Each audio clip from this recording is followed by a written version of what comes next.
ነቃችሁ ቁጥር ዝም ብላችሁ 5 ደቂቃ ወስዳችሁ መቁጠሪያ ካላችሁ መቁጠሪያ ከሌላችሁ በእጃችሁ መነኩሴ እልፍ መሳሪያ ከታጠቁ ሰዎች ይልቅ ጀግና ነው። ጀግንነቱ ይችቃላል። እኛም ይሄንን ቃል እስከምንሞት ድረስ እንጮሃለን። ትንሣኤ ባይኖር ኑሮ ፍርድ የተጓደለባቸው ሰዎች፣ ከዚህ ዓለም የተገፉ ሰዎች፣ በድህነትና በደዌ ዘመናቸውን የፈጸሙ ሰዎች፣ በስደት የኖሩ ይህች ዓለም አውጥታ የጣለቻቸው ግፉአን ሁሉ ዋጋቸውን መቼ ያገኛል?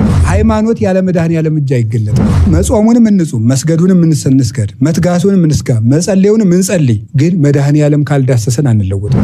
ምንጊዜም የክርስቶስ እጅ ናት ልቡናችን የምታበረው። ስንዴን አንስታ ወደ አምላክ ስጋ የምትለውጥ ብሩክ እጅ አለችው። እሱ ወይንን አንስታ ይዛ ወደ ደም የምትለውጥ የከበረች እጅ አለችው። በጭቃ አይን የምትፈጥር ብሩክ ጣት አለችው። እሱ የጌታችን የኢየሱስ ክርስቶስ ትንሣኤ በቃ ሁለንተናችን ኑሯችን በሙሉ ለክርስቶስ ትንሣኤ ተደርጎ የተቀረጸ ነው። እኔና ወንድሞቼ ደቀ መዛሙርት ቃለ እግዚአብሔር የምንማማረው፣ እኔና እናንተ እዚህ ያላችሁት ቃለ እግዚአብሔር የምንማማረው፣ መነኮሳት እናት አባት ጥላችሁ በዚህ ገዳም የተቀመጣችሁት የክርስቶስን ትንሣኤ አምነን። ክርስቶስ ባይነሳ ምንኩስና ምን ያደርጋል? ልፋትም ከሆነ ወታደርም እኮ ይለፋል። ሚስት የለ ምን የለ ዘመድ ተለይቶ ወታደርም ይደክማል። የሂንዱይዝም እምነት ውስጥም በደንብ ኃይለኛ ተመስጦና ምናኔ አለ። ታዲያ የኛ የሚለየው ምንድን ነው? ፍጹም ከሃዲነትና አማኝ ሰው አንዳንድ ጊዜ የሚነሳበት ጥርጥር የተለያዩ ናቸው።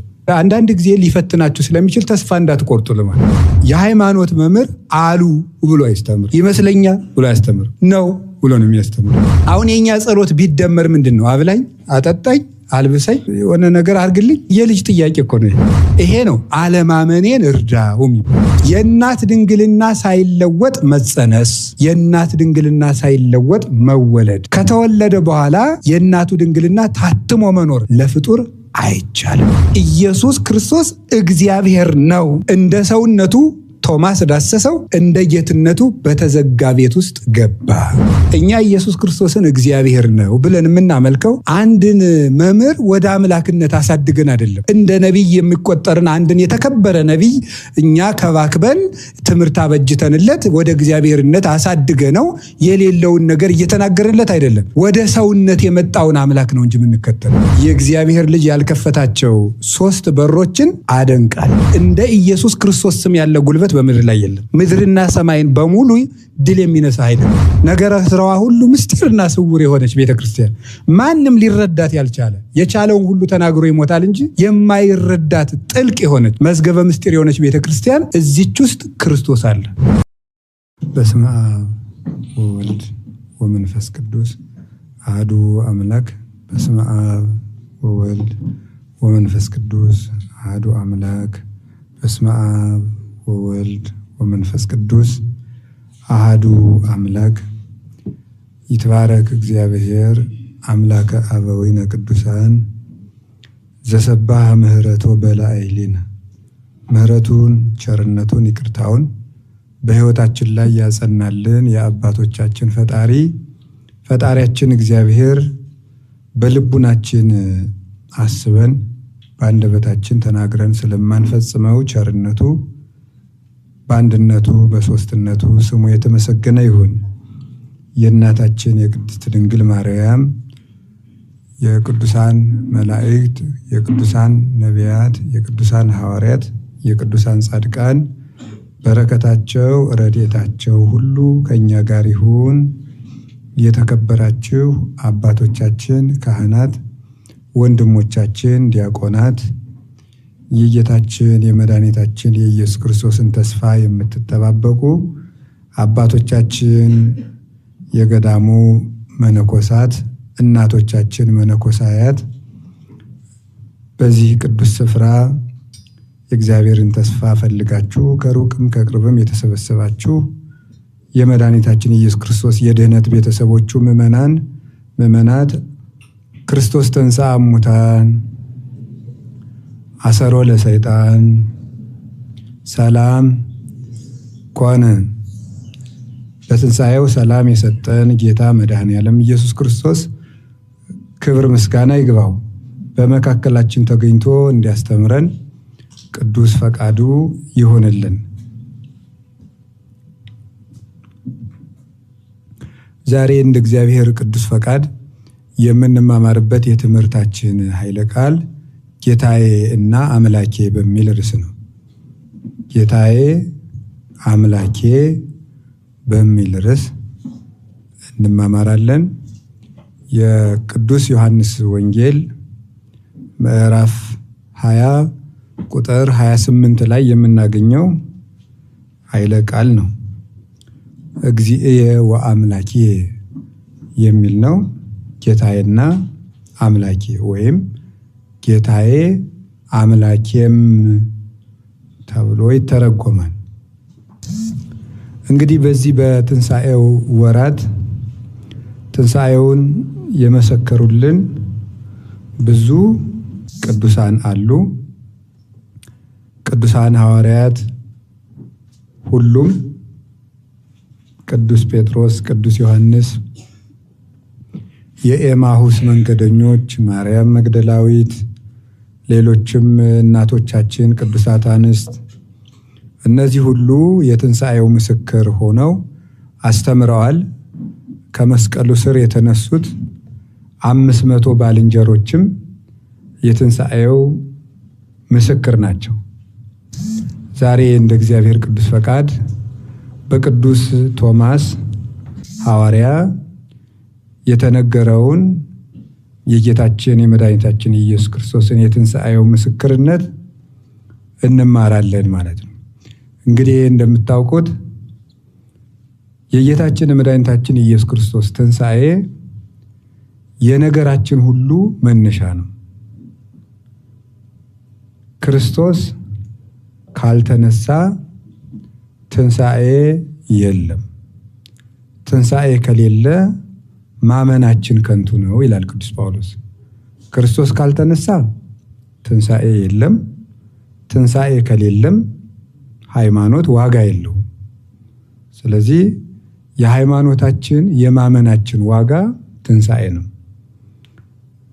ብንጾምም ብንጸልይም ብናስቀድስም ብንፋቀርም ብንመጸውትም ሰው በተቀደሰ ጋብቻ ቢኖርም በምናኔም ቢኖር በክህነትም ቢያገለግል ብንሰብክ ብንሰበክ ብንማር ብናስተምር መልካም የሆነውን የቅድስና ሥራ ሁሉ እግዚአብሔር ፈቅዶልን ብንሰራ ክርስቶስ ካልተነሳ ይሄ ሁሉ ባዶ የጉልበት ሥራ ወይም የአህያ ሥራ ነው የሚሆነው ማለት ነው። ምንም ቅድስና ያለ ክርስቶስ ትንሣኤ ክብር የለውም። ለዚህ ነበር አባቶቻችን ሰረይነ ሰብአ ወእያህየውነ፣ ሰውን ሁሉ ፈወስነው ነገር ግን አላዳነው። ፈወስናህ ለባቢሎን ወይ ተፈወሰት፣ ባቢሎንን ፈወስናት ግን አልዳነችም። ወኮነ ጽድቅነ ከመ ጸርቀ ትክቶ፣ ልብሳችንም እንደ መርገም ጨርቅ ሆነ እያሉ ቅድመ ልደተ ክርስቶስ የነበሩ አባቶቻችን ነቢያት ይህን የተናገሩበት ነገር አባቶቻችን ጽድቅ አንሷቸው አይደለም። እነ ኢሳይያስ እነ ኤርምያስ ከእናቱ ማኅፀን ጀምሮ ነውር የሌለበት ያልበደለ ፍጹም ንጹሕ ሰው። እንዲያውም በምናኔ በምንኩስና ሕይወት ውስጥ የምንኩስና ሕይወት ለመጀመር ምን መደረግ አለበት ተብሎ ትምህርት ሲሰጥ በምንኩስና አስተምሮ ወይም ቴዎሎጂ ውስጥ መጀመሪያ የሚጠበቀው የኤርምያስ ሕይወት ነው እና እሱን በሌላ ጊዜ የምናየው ይሆናል። ኤርምያስ ለምንኩስና ሕይወት መሰረት ነው። አንድ የሚጠቀስ ጥቅስ አለ። መነኩሴ መሆን ከፈለግ ኤርምያስ ካደረጋቸው መጀመሪያ ይሄንን አድርግ የሚባል አለ። ስለዚህ እነዚህ አባቶች በቅድስና ይኖሩ። ኤልያስን የመሰለ ፍጹም ንጹሕ ድንግል በእግዚአብሔር የፍቅር እሳት የሚቃጠልና የሚነድ ለእግዚአብሔር የሚቀና በዚች ምድር ስንኳንስ ቤት ጎጆ ሰርቶ ሊኖር ከአንድ መጠምጠሚያ በቀር የልብስ መለወጫ እንኳን ያልነበረው ፍጹም ቀናኢው ኤልያስ በቃሉ ሰማይን እስከ መለጎም ሰማይን እስከ መክፈት የደረሰው ከሞት ዓይን ተሰውሮ በእሳት ሰረገላ የተነጠቀው ኤልያስን የመሰሉ ፍጹም ቅዱሳን አባቶቻችን ትሩፋት ሰርተው ነበረ። በሁለት ምክንያት ግን ያ ትሩፋታቸው ለመንግስተ ሰማያት ለዘላለም ሕይወት አላበቃቸውም። አንደኛው መርገም ስለተጫናቸው የአዳም መርገም ስላለ፣ ሁለተኛ ክርስቶስ ትንሣኤን ስላልመሰረታት እና የጌታችን የኢየሱስ ክርስቶስ ትንሣኤ በቃ ሁለንተናችን ነው። ሁለንተናችን እና የበዓላት ሁሉ በኩር የምትባለው ለዚህ ነው። ትንሣኤ የበዓላት ሁሉ በኩር። ከዚህ በኋላ ነው በዓል ማክበር የምንችለው። ሞትን ያላሸነፈ ሰው ምን በዓል አለው? ለምሳሌ ዛሬ ማታ ትሞታለህ የተባለ ሰው ዛሬ ማለዳ በዓል አያከብርም። እንግዲህ ክርስቶስ ካልተነሳልን የሞት ስጋት አስቀምጠን ምን ሌላ በዓል እናከብራለን? በዓል ማክበር ደስታም የመጣ በኢየሱስ ክርስቶስ ትንሣኤ ነው። ተስፋ ትንሣኤ ተስፋ ነው። ሰማዕታትን በገድልም ያጸናቸው ይሄ ነው። እስመ ተስፋ ያቀልሎ ለምንዳቤ ይላል ዜና አበው ሲናገር፣ ተስፋ የሰውን መከራ ያቀላል። መከራው እንኳን የቀለላቸው አባቶቻችን የኢየሱስ ክርስቶስ ትንሣኤ ነው። ቅዱስ ጳውሎስም በፊልጵስዩስ መልእክቱ ምዕራፍ 3 ቁጥር 8 እስከ 11 ሲናገር ወረሰይክዎ ለኩሉ ከመ ዕዳው፣ ሁሉን እንደ ጉድፍና እንደ ምናምንቴ ቆጥረዋለሁ። ከመ እርብሖ ለክርስቶስ፣ ክርስቶስን እጠቀመው ረብ ጥቅም አደርገው ዘንድ ሁሉን እንደ ምናምንቴ እቆጥረዋለሁ። ለምንድን ነው እንደዚህ የምታደርግ ተብሎ ቢጠየቅ የክርስቶስን የትንሣኤውን ኃይል አውቃለሁና፣ የክርስቶስን የትንሣኤውን ኃይል አውቃለሁና ሁሉን እንደ ጉድፍ እቆጥረዋለሁ። ስለዚህ የጌታችን የኢየሱስ ክርስቶስ ትንሣኤ መላልሰን የምንማረው መላልሰን የምናጠናው ልናጠናውም ልንማረውም የሚገባ የምንኖርለት ሰው የመሆናችን ምስጢር ትንሣኤ ነው። ትንሣኤ ባይኖር ኑሮ ፍርድ የተጓደለባቸው ሰዎች፣ ከዚህ ዓለም የተገፉ ሰዎች፣ በድህነትና በደዌ ዘመናቸውን የፈጸሙ ሰዎች፣ በስደት የኖሩ ይህች ዓለም አውጥታ የጣለቻቸው ግፉአን ሁሉ ዋጋቸውን መቼ ያገኛሉ? እግዚአብሔርም እንደዚያ ከሆነ ፈታሂ አይደለም ማለት ነው፣ ወይም ፈታሂ በጽድቅ አይደለም ማለት ነው። እግዚአብሔር እውነተኛ ዳኛ ከሆነ በዚህ ዓለም የተገፉ ሰዎች ትንሣኤ ከሌለ መቼ ዋጋ ያገኛሉ? ያ ደግሞ የሆነው ክርስቶስ በትንሣኤ በኩር ስለሆነን ነው። እና ኑሯችን በሙሉ ለክርስቶስ ትንሣኤ ተደርጎ የተቀረጸ ነው። አሁን ስንተኛ ሞትን ነው የምናስረዳው፣ ስንነቃ ትንሣኤን ነው የምናስረዳው። እንግዲህ የክርስቶስ ተመልከቱ፣ ኢየሱስ ክርስቶስ መሆኑን ሐዋርያት አረጋግጠውታል። ሌላ ሰው ነው እንዳይባል ኢየሱስ ክርስቶስ መሆኑን ካረጋገጡት እሱ ደግሞ ምን ብሎ ነው ያለው? ናሁ ነአውር ኢየሩሳሌም ወይ እህዝዎ ለእጓለ እመሕያው ወይ ቀትልዎ ወአመሳልስት ዕለት ይትነሣ። ወደ ኢየሩሳሌም እንወጣለን፣ የሰውን ልጅ ይይዙታል፣ ይገሉታል፣ ይሰቅሉታል፣ በሶስተኛው ቀን ይነሳል ብሎ ተናገረ። ከዚያሳ እንዲህ ብሎ ተናገረ። በእርግጥ ሲያዝ ነበሩ፣ አላስመሰለም። እሱ ተንሥኡ ንሁር እምዜ እስመ በጽሐ ዘያገባኒ፣ የሚያስይዘኝ መጥቷልና ኑ እንሂድ ብሎ የሚያስይዘውን አውቆ ተነስቶ ሁር ወግበር ዘፈቀድከ፣ ሂድና የወደድከውን አድርግ አስይዘኝ ብሎ ወደ የሚያስይዘው ማን እንደሆነ ተናግሮ ሐዋርያት እያዩ ተይዞ አገር እያየ ተሰቅሎ አገር እያየ ተቀብሮ እንቅልፍ የሌላቸው የሮማ ወታደሮች በዘበኝነት ቆመውበት እሱ መሆኑን ደግሞ ደቀ መዛሙርቱ ዳሰው ካረጋገጡት 40 ቀንም ከሱ ጋር አብሯቸው ከቆየ ኢየሱስ በእውነት ከተቸነከረ በኋላ ክርስቶስ ከታየ አምላክ ቢሆን ነው እንጂ ፍጡር ከዚያ ሁሉ ሞት በኋላ መነሳት ይችላልን? አይችልም። በስልጣኑ ሲነሳል ምን ነው ኤልሳስ ሞት አስነስቶ የለም? ኤልያስ ሞት አስነስቶ የለም? እነዚያ የተነሱ ሙታን ተመልሰው ሞቱ። ክርስቶስ ግን እየረክቦ ሞት እምዝዳግም ሞት ክርስቶስን ዳግመኛ አያገኘውም። ደግሞስ ማንኛው ሞቶ የተነሳ ነው ለደቀ መዛሙርቱ መንፈስ ቅዱስን የላከ?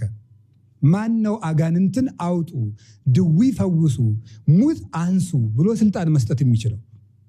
ክርስቶስ እኮ በትንሣኤው የሱን ትንሣኤ በሞት ላይ ደቀ መዛሙርቱን ጭምር ነው ያሰለጠናቸው። እሱ ሞትን አሸነፈና ደቀ መዛሙርቱ ደግሞ አላቸው ሙት አንሱ፣ ድውይ ፈውሱ፣ ጋኔን አውጡ፣ በእኔ የምታምኑትን ሁሉ ምልክት ይከተላችኋል ነው ያላቸው። እንግዲህ ክርስቶስ በእውነት አባቶቻችን ሐዋርያት ያዩት ዓርብ የተሰቀለውን ከሆነ እሁድ ያዩት ደግሞ እንዳዩትም እርግጠኞች ነን። ስለዚህ እሁድ የታየው ዓርብ የተሰቀለው ከሆነ እንግዲያስ የተሰቀለው ፈጣሪ። ስለዚህ ቅዱስ አትናቴዎስ ሲናገር ይህን ነገር ምን ያልመስላችሁ? ንጸርፎሙ ወናስተሐቅሮሙ ለዘይክህድዎ ለዘተሰቅለ ወይብሉ ኢኮነ አምላከ። እነዚህ የተሰቀለው ክርስቶስ አምላክ አይደለም ብለው የሚናገሩትን እናሳፍራቸዋለን፣ ቃላቸውንም እንንቀዋለን፣ እንጸየፈዋለን። ወይለብው እንከ እምቅዱሳት መጻሕፍት፣ በቅዱሳት መጻሕፍት ስለሱ የተነገረውን ነገር ሁሉ ያስተውሉ። ወፈድፋደሰ ባሕሎ ለቶማስ ሐዋርያ ዘይቤ እግዚእየ ወአምላኬ፣ ጌታዬ ፈጣሪዬ ብሎ የሚጣራ ቶማስን ይልቁን ፈጽመው ሰምተው ይመኑ።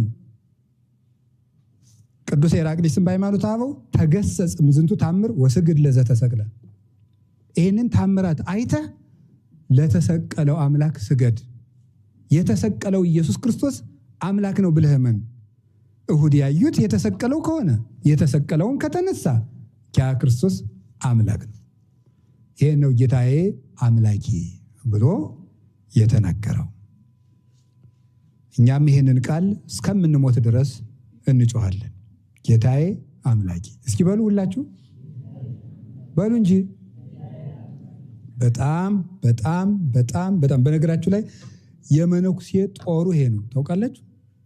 በጣም መነኩሴ እልፍ መሳሪያ ከታጠቁ ሰዎች ይልቅ ጀግና ነው። ጀግንነቱ ይች ቃል ናት፣ ጌታዬ አምላኬ ናት። እች ናት። አንድ በበረሃ የሚኖር አባት ከከተማ የመጣ ሰው እንዲህ አላቸው፣ አባቴ እባክዎትን ወደ ቤተ ክርስቲያን መቅረብ ሳስብ ሌሊት እየመጣ የሚያንቀኝ፣ ከቤቱ ውጭ በግቢው እንዳውሎ ነፋስ ሲጮህ የምሰማው የሚያጨናንቀኝ መንፈስ አለ። ጸሎት ሳስብ እንዲያደርገኛል፣ ስተወው ግን ይተወኛል አላቸው። ቆይ ጦር ላመጣልህ ነው ብለው ምን ያመጡለት? ጥሩ ነው 33 ፍሬ መቁጠሪያ። በቁጠሪያ በነገራችሁ ላይ 33 ይደረጋል፣ 41 ይደረጋል፣ 64 ይደረጋል። 33ቱ ምንድነው ምሳሌው? ክርስቶስ በዚህ ዓመት የኖረው በዚህ ዓለም ስንት ነው? 33 ዓመት ነው። ስለዚህ እሱም ይደረጋል። 33 መቁጠሪያ አምጥተው ሰጡና ሲመጣብህ ይሄን ተኩስ አሉት። ምን በልና ያሉት? ጌታዬ ኢየሱስ ክርስቶስ ወይ ማረኝ በለን። ያቺ ተዚያ በኋላ ሲጨንቀው ያቺን ያወጣና ጌታዬ ኢየሱስ ክርስቶስ ወይ ማረኝ እልም ይልለታል። እኔ ለመነኩሴ መቁጠሪያን የሚያህል ጋሻ የለውም። እኔ እርግጠኛ ሆኜ ነው የምነግራችሁ። ቁጠሩ፣ ወግ አትቁጠሩ፣ ቁጠሩ ሁላችሁ ማለት ነው። በጣም ትልቅ ጋሻ ነው። ታውቃላችኋል። አንድ መነኩሴ መንገድ ሲሄድ አንበሳ መተውበት የሚያደርገው ቢጠፋው መቁጠሪያውን ቆጠር አድርግና በመቁጠሪያው ነካ ሲያደርገው አንበሶቹ ሞቱ። አለፍ ብሎ ወደና የማነፍስ መግደል ይሆንብኛል አለና መልሶ ደግሞ መቁጠሪያውን ቆጠር አድርጎ ነካ ሲያደርጋቸው ተነሱ። የኢየሱስ ክርስቶስ ስም የሚጠራበት እንደ ኢየሱስ ክርስቶስ ስም ያለ ጉልበት በምድር ላይ የለም። ምድርና ሰማይን በሙሉ ድል የሚነሳ ኃይል ነው። ጌታዬ አምላኬ። ድገሙ እንጂ ጨምሩ። ጌታዬ አምላኬ። ይሄ ቃል በስማም የቤተ ክርስቲያን ጋሻዋ ነው። ህንድ ቤተ ክርስቲያን ብትሄዱ በየጉዳዮቿ ጽፋ የምታዩት ነገር ይሄ ነው። ጌታዬ አምላኬ። የህንድ ቤተ ክርስቲያን ሀገረ ስብከቱ የቅዱስ ቶማስ ህንድ አይደለ? ስለዚህ ጌታዬ አምላኬ ተብሎ ይገኛል። እና ዛሬም ቅዱስ ቶማስ አባታችን ነው። እኛም አብራን ከህንድ ኦርቶዶክስ ጋር የእኛም የቤተ ክርስቲያናችን ዋና መሰረታችን ነው። ስብሐት ለከ ክርስቶስ እግዚእ ወአምላኪየ ኩሎ ጊዜ። ስለዚህ እግዚእ ወአምላኪየ ሳንል ቅዳሴ አንቀድስም ማለት ነው። ጌታዬ አምላኬ ብለን ነው ቅዳሴ የምንቀድሰው ስርዓተ ቅዳሴያችን ላይ ማለት ነው። ይሄ ቤተክርስቲያን የቆመችበት መሰረት ነው ማለት ነው። እግዚኦ አምላኬ አንድ ጊዜ ድገሙ ሁላችሁ እስቲ በአማርኛ በሉት። ስለዚህ በጨነቃችሁ ቁጥር ዝም ብላችሁ 5 ደቂቃ ወስዳችሁ መቁጠሪያ ካላችሁ መቁጠሪያ ከሌላችሁ በእጃችሁ ጌታዬ ኢየሱስ ክርስቶስ ማረኝ፣ ጌታዬ ኢየሱስ ክርስቶስ ማረኝ፣ ጌታዬ ኢየሱስ ክርስቶስ ማረኝ፣ ጌታዬ ኢየሱስ ክርስቶስ ማረኝ። እኛ ግን ጎረቤት ፈልጋል የምንለው የሆነ ነገር ሲገኝ ለማን ልደውልለት ማለት እዚህ አብሮ እያለ እዚህ እኮ አለ የተዘጋውን ከፍቶ የሚገባ ጌታ ማለት ነው። ሁሉ የሚቻለው አምላክ እሱ አለ ተጠርቶ ቅርብ ይሆን። እንኳን የሱን ስም እኮ የሰማዕታቱን ስም ገና ሲጀመር ነው የምትደርስላቸው አይደለም ያለው። ጊዮርጊስን ጊ ሲባል ገና ትደርሳለህ ነው ያለው። ቂርቆስን መርቆሬዎስን እንደዚህ ቂ ሲባል ነው እምሩፀተ ነፋስ ወአውሎ ያለውም ለዚህ ነው። ገና ቂ ጂ ሲባል ነው የሚደርሱት እንኳን የሱ ስም እና እንደ ክርስቶስ ስም ያለ ጋሻ የለም። ጌታዬ አምላኬ በጣም ግሩም ነው። አሁን 1-2 ነገር ልጨምርና ትምህርቴን ለዛሬው ይበቃኛል መሰለኝ። የመጀመሪያው ነገር ቶማስን ለዚህ ክብር እንዲበቃ የረዳው ምንድነው? አለማመኑ እንዴት እግዚአብሔር እንዲረዳው ያደረገው ምንድነው? 3 ነገር። ቶማስ ይሄን ምስጢር ለማየት ያበቃው ምንድነው ስትሉ 3 ነገር። ብዙ 3 ነገር ነግሬያቸዋለሁ። ያው እንግዲህ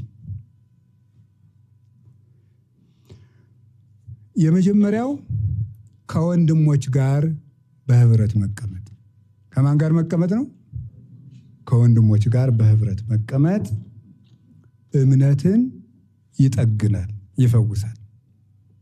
ስለዚህ እንዛሃለው ውስጥ አርዳይሁ ደቀ መዛሙርቱ ውስጥ ሳሉ ወቶማስኒ ሃሎ ምስሊሆም ቶማስም ከነሱ ጋር ነበር። ስለዚህ ከክርስቶስ ደቀ መዛሙርት ጋር ከክርስቶስ ማህበር ጋር አንድ ላይ መኖር እምነት ይጨምራል። ምክንያቱም እኛ ብንጠራጠር አጠገባችን የሚያምኑ 3-4 ወንድሞች አሉ፣ 3-4 እህቶች አሉ። ስለዚህ ሰው ጋር መሆን ከሚያምኑ ሰዎች ጋር ማለት ነው መሆን እምነት እንዲጨመርልን ያደርጋል። ምክንያቱም ክርስቶስ የፍቅር አምላክ ስለሆነ ፍቅር ስለሆነ መዋደድ ባለበት እውነት አለ፣ እውነት ባለበት እግዚአብሔር አለ።